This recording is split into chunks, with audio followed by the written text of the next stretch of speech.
Olá, sou o Anderson do canal Teologia Puritana Explicada e hoje estaremos concluindo então esse tema que tem gerado grande repercussão na expectativa e curiosidade dos nossos espectadores do canal Teologia Puritana Explicada. Para você que ainda não conhece esse canal, essa obra, nós temos esse canal no YouTube, né? Talvez um mês que nós estamos com esse canal aberto, mas já temos aí um bom apanhado de conteúdo, né? Pelo menos 22 livros pelo menos 22 vídeos sobre os atributos de Deus, né? E agora 6 ou 7 sobre Puritano e os Anjos. Vamos estar concluindo então hoje esse tema Puritano e os Anjos dessa obra Teologia Puritana. Já vou deixar o link dessa obra aqui no comentário, no primeiro comentário do vídeo fixado, tá? Para você estar então adquirindo essa obra no Mercado Livre, se for do seu interesse, tá? Então vamos lá. Comunhão com os anjos, essa é a questão. Nós temos essa capacidade de se comunicar com os anjos têm essa capacidade de se comunicar com nós quando bem quiser, vamos ver então. Podemos conversar com os anjos? Henry Ireson afirmou: esses espíritos celestes têm comunhão não apenas com Deus, em cuja presença estão, mas também conosco, os filhos de Deus, por meio da fé, mediante a qual chegamos até a grande assembleia dos muitos milhares deles. Nós os temos como os nossos protetores, como tem as referências Salmo 34, 91 e etc. E reconhecemos que são nossos conservos, Apocalipse 22. Contudo, Ivot, nome difícil, né? É o mesmo Henry que eu citei no começo. Ivor teve a mesma cautela de outros puritanos quando escreveu que em épocas passadas, antes da encarnação de Cristo, Deus fez uso visível dos anjos ao revelar sua vontade aos homens com mais frequência do que faz nesses últimos dias, visto que por meio de seu Filho tem revelado para todos nós o mistério de seu conselho, como está escrito em Abacuque 1. Ou seja, ele está falando que, diferente do Antigo Testamento, as épocas passadas, antes de Cristo, principalmente, né? Hoje não se tem esse diálogo tão constante com os anjos, né? Como se tinha no passado, como Deus enviava anjos, né? Para falar ali com muitos dos seus líderes que ele levantava, né? E chamados, né? E aqueles chamados que eram chamados por Deus. No tocante ao dia de hoje, como a própria Bíblia fala em Hebreus, Abacuque, né? Aqui é Hebreus, na verdade, Hebreus 1, como está escrito, né? Hoje Deus se fala conosco por meio do ministério do seu conselho, que é as Escrituras, né? Então vamos lá. Ambrose, por outro lado, atribuiu quase todas as ações da providência divina no mundo ao trabalho dos anjos, até mesmo a provisão de nosso alimento diário e a saúde. Aí, Dr. Joel Bick fala, nisso ele falhou, né, Ambrose? A não se limitar cuidadosamente à revelação escriturística e cedeu a especulações e indícios tirados da experiência humana, ou seja, Dr. Joel Bick, assim como muitos puritanos pensavam, acredita que Ambrose ele se deixou levar demais por conhecimento humano e sair um pouco do que as escrituras falam, né? O que ele vai falar aqui, ó. Ambrose chegou a dizer que anjos ensinam secretamente a mentes dos eleitos mediante sonhos e instrução de sugestões santas no coração. Aqui, né, ele poderia usar a referência do anjo conversando com José, né, algo parecido, né, falando a respeito de Maria, do nascimento e tal.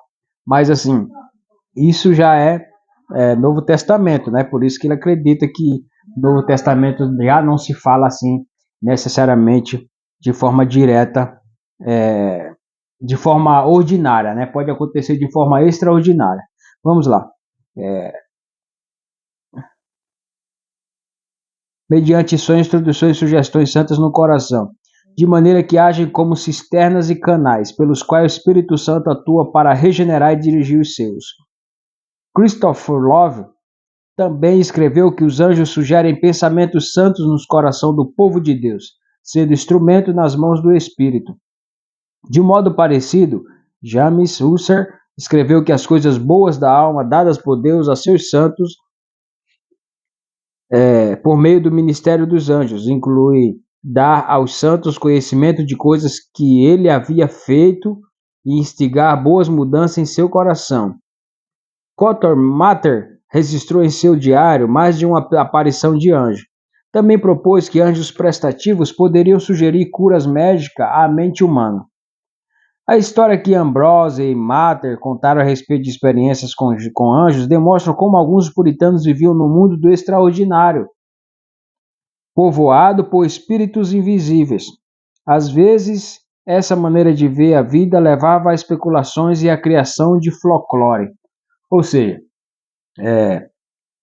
Joel Bick e o Mark John, em comum, eles acreditavam que esses dois homens, Ambrose e Mather, se deixaram levar um pouco a respeito de algumas especulações humanas, algo que posteriormente deram origem a folclores, coisas do tipo, né? Ou seja, eles não concordam que os dois puritanos, Ambrose e Mather, exageraram um pouco, assim como outros também imaginavam, né?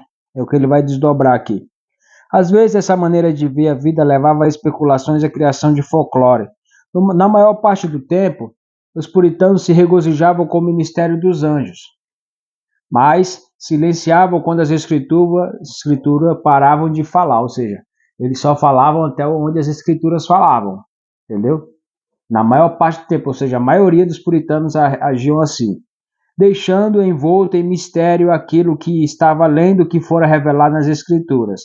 Ridgway, por exemplo, afirmava que a maioria dos relatos de anjos na Bíblia foram de atos extraordinários e miraculosos da providência de Deus com seus filhos no mundo, e não atos comuns.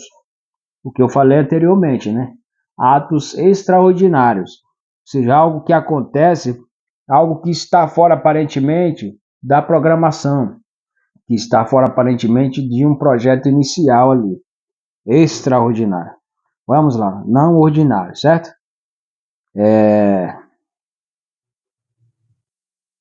Ridley limitou os atos comuns à promessa mais genérica de proteção por intermédio dos anjos.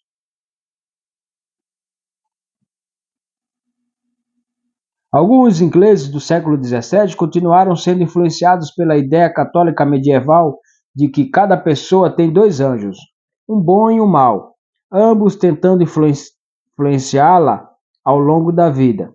Essa ideia apareceu em O Pastor, o livro que Hermas escreveu no segundo século. Em geral, os protestantes ingleses rejeitavam a ideia de que os eleitos têm um anjo mau, mas às vezes aceitavam a notação de um anjo da guarda designado para cada um dos eleitos. Ou seja, segundo a tradição católica, que ele fala aqui, né, influenciado pela ideia católica medieval, cada pessoa tem o seu anjo bem cristão, né? Cada cristão tem o seu anjo bem e o seu anjo mal. Pessoa, na verdade, é a expressão que ele usa aqui, né? Cada pessoa, né? Cada pessoa. Então, o que acontece? E ao longo da sua jornada, sua vida, essa pessoa ela pode ser influenciada pelo anjo do bem ou pelo anjo do mal. É como se ficasse os dois, um falando do lado, o outro falando de outro, e a pessoa ali, tipo, ouvindo, né, claro, né, de uma maneira sem perceber que existe aqueles bastidores dos anjos que estão ali, o anjo bem e o anjo mal. A pessoa vai tentando entender o seu subconsciente, aquilo que chega para você como ideia, e ali, evidentemente, a sua moral vai conduzi-lo, né, nos seus atos, certo? Mas os puritanos, eles não acreditavam que existia o anjo mau, exista o anjo mau. Eles acreditam e acreditavam, né, que existe o anjo bem, e não apenas o anjo bem, mas quantos for necessário, é o que nós vamos desdobrar aqui. Tomás de Aquino havia escrito que cada homem tem um anjo da guarda que lhe foi designado. Mas Calvino ensinou, devemos ter como fato que o cuidado de cada um de nós não é tarefa apenas de um único anjo, mas todos de comum acordo estão incumbidos de salvaguardar a nossa salvação. Por essa razão, Lobbe sustenta que o motivo condutor do anjo da guarda teve origem no paganismo. Incentivava a astrologia, devoção aos santos, e enfraquece a demonstração do amor de Deus por seu povo, pois a Bíblia fala repetidas vezes que não é um, mas são muitos anjos que cuidam de um santo. Gênesis 32, 2 Reis, Lucas 15, certo?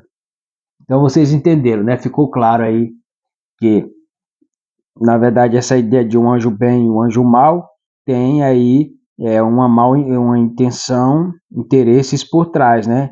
Quando ele fala incentivava, anjo da guarda, essa ideia de anjo da guarda teve origem no paganismo, incentivava a astrologia, que são essa astrologia, paganismo, devoção aos santos, é coisa que na verdade tem como intenção depois levantar, como ele fala aqui, paganismo, né? O que é o paganismo? Era tipo assim, era uma forma de as pessoas falar que dentro da igreja eles estavam servindo a Deus, servindo a igreja, né? Com as suas práticas que eles faziam quando estavam no mundo. Como adorar, por exemplo, quando eles estavam no mundo, ele adorava vários deuses. Uma vez que vieram para dentro da igreja, eles deixavam aqueles deuses, né? Ou seja, é como se aqueles deuses agora tivessem outro nome, mas eles continuavam adorando aquele Deus, não o Deus Todo-Poderoso. Então, um tipo de paganismo. Tanto é que é o que alguns cristãos, né, acreditam que por isso que existe essas festas aí nessas festas seletivas que existe aí, inclusive no calendário católico romano, né? Entendeu? Inclusive alguns nomes que é dado a alguns santos, né, e etc. Eu não vou entrar em detalhe para não entrar aqui no debate teológico entre o protestantismo e o catolicismo romano. Mas é sobre isso, é sobre a miscigenação que teve dentro da Igreja Católica Romana, e ali os protestantismo dizem que é o paganismo dentro da igreja. Astrologia, que é o que? Adoração a planetas, as estrelas, as coisas, a criação em geral. E devoção aos santos, que no caso são aqueles que morreram e depois foram beatificados, acho que essa é a palavra, né, que eles se tornam santos. Vamos lá. Pois a Bíblia fala, certo. Conclusão. O fervor dos puritanos pela mediação exclusiva de Cristo e pela glória de Deus somente resguardavam a maneira como tratavam a questão dos anjos. Ambrose escreveu: na palavra de Deus temos bem menos coisas escritas sobre a natureza dos anjos do que sobre o próprio Deus, pois o conhecimento de Deus é bem mais prático, menos controverso e mais necessário à salvação. Por isso, aconselhou: olhemos então atentamente para Deus e olhemos atentamente para Jesus Cristo em todas, acima de todas e além de todas as ministrações dos anjos. Crazy Matter desafiou seus leitores: vede a majestade do grande Deus que tem criatura assim gloriosa como os anjos para servi-lo e fazer o que lhe apraz. Um rei tem senhores e nobres que são os maiores do reino ao seu redor, como seus servos, mas o grande Deus, Rei dos céus, tem aqueles que são superiores a tais e em maior número.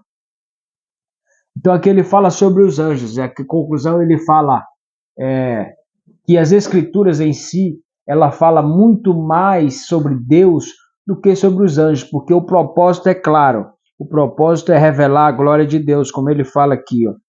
O conhecimento de Deus é bem mais prático, menos controverso e mais necessário à salvação. Por isso que eu comecei esse canal falando sobre os atributos de Deus. E você vê aqui que tem a playlist, né? Aqui sobre os atributos de Deus, onde eu desdobro aí mais de 20 vídeos falando sobre os atributos de Deus. E ele fala, então olhemos atentamente para o Deus e olhemos para Jesus Cristo, porque é ele que está além de todas as ministrações. Todos os ministros, os anjos, Jesus Cristo está acima e, como ele fala aqui, uma das características para você identificar a grandiosidade de Deus é observar os seus servos e os seus ministros, como ele fala aqui, ó. Um rei tem senhores e nobres que são os maiores do reino ao seu redor, como seus servos. Mas o grande Deus, Rei dos céus, tem aqueles que são superiores a tais e em maior número. Não apenas os anjos que estão ali para ministrar a vontade de Deus e os seus decretos e deveres, né, dos homens, dos anjos, mas também multidões, como ele fala aqui, tais e maior números. Então é sobre isso, como está escrito em Salmo 68, Daniel 7. Que Deus assim nos abençoe nessa noite, essa é a conclusão.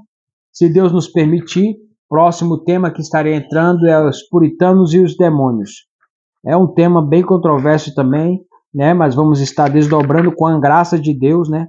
De maneira cuidadosa, cautelosa, certo?